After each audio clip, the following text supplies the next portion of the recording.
नमस्कार दोस्तों, मैं हूं नीतिका। ज्ञान वर्षा चैनल में आप सभी का स्वागत है। कहते हैं कि जीवन में किसी भी तरह की समस्या हो या कोई मनोकामना हो जो हमारी अधूरी रह गई हो, कैसे साईं का नाम लेने से ही सारी परेशानियां दूर हो जाती है और मनचाहा वरदान मिलता है। आज हम इसी के बारे में बात करेंगे। लेकिन क्या आप जानते हैं कि सचमुच कौन है साईं? कभी सोचा है कि लगातार क्यों बढ़ती जा रही है उनके भक्तों की कतार? आखिर ऐसा क्या है साईं में जो भी शिरडी जाता है वहीं का होकर रह जाता है? तो आइए जानते हैं साईं बाबा और उनके वचनों की महिमा। पहला वचन, जो शिरडी आएगा आपद दूर भगाएगा। साईं कहते हैं कि शिरडी आने से ही समस्याएं दूर हो जाएंगी। जो लोग शिरडी नहीं जा सकते उनके लिए साईं मंदिर जाना भी पर्याप्त होगा। दूसरा वचन, चढ़े समाधि की सीढ़ी पर पैर तले दुख की पीढ़ी पर। कैसे साईं की समाधि के सीढ़ी पर पैर रखते ही भक्तों के दुख दूर हो जाएंगे, लेकिन मन में श्रद्धा भाव का होना बहुत जरूरी है। तीसरा वचन, त्याग शरीर चला जाऊंगा भक्त हेतु दौड़ा आऊंगा। साईं कहते हैं कि मैं भले ही शरीर में ना रहूं, लेकिन जब भी मेरा भक्त मुझे बुलाएगा मैं दौड़ा आऊंगा और हर तरह से उसकी सहायता करूंगा। चौथा वचन, मन में रखना दृढ़ विश्वास, करे समाधि पूरी आस। हो सकता है मेरे ना रहने पर मेरे भक्तों का विश्वास कमज़ोर पड़ने लगे, वो अकेलापन और असहाय महसूस करने लगे, लेकिन मेरे भक्तों को विश्वास रखना चाहिए कि शिरडी से की गई हर प्रार्थना अवश्य पूर्ण होगी। पांचवा वचन, मुझे सदा जीवित ही जानो, अनुभव करो सत्य पहचानो।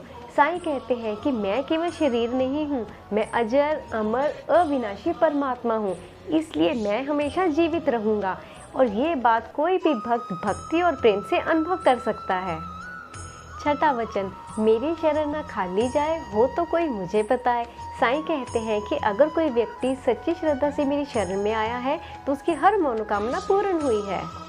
सातवां वचन, जैसा भाव रहा जिस जन का वैसा रूप हुआ मेरे मन का।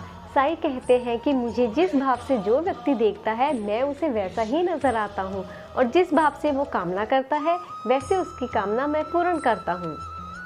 आठवां वचन, भार तुम्हारा मुझ पर होगा, वचन न मेरा झूठा होगा। साईं कहते हैं कि जो व्यक्ति पूर्ण रूप से समर्पित होगा उसके जीवन के हर भार को उठाऊंगा और उसके हर दायित्व का निवारण करूंगा। नौवां वचन, असहायता दो भरपूर, जो मांगा वो नहीं है दूर। साईं कहते हैं कि जो भक्त श्रद्धा भाव से सहायता मांगेगा मैं उसकी सहायता अवश्य पूर्ण करूंगा। 10वां वचन, मुझ में लीन वचन मन काया, उसका ऋण न कभी चुकाया। साईं कहते हैं जो भक्त मन वचन और कर्म से मुझ में लीन रहता है उसका मैं हमेशा ऋणी रहता हूँ और उस भक्त के जीवन की सारी जिम्मेदारी अब मेरी है। 11वां वचन, धन्य धन्य वह भक्त अनन्य, मेरी शरण तज जिसे न अन्य। साईं कहते हैं कि मेरे वो भक्त धन्य हैं जो अनन्य भाव से मेरी भक्ति में लीन है। ऐसे ही भक्त वास्तव में मेरे भक्त हैं।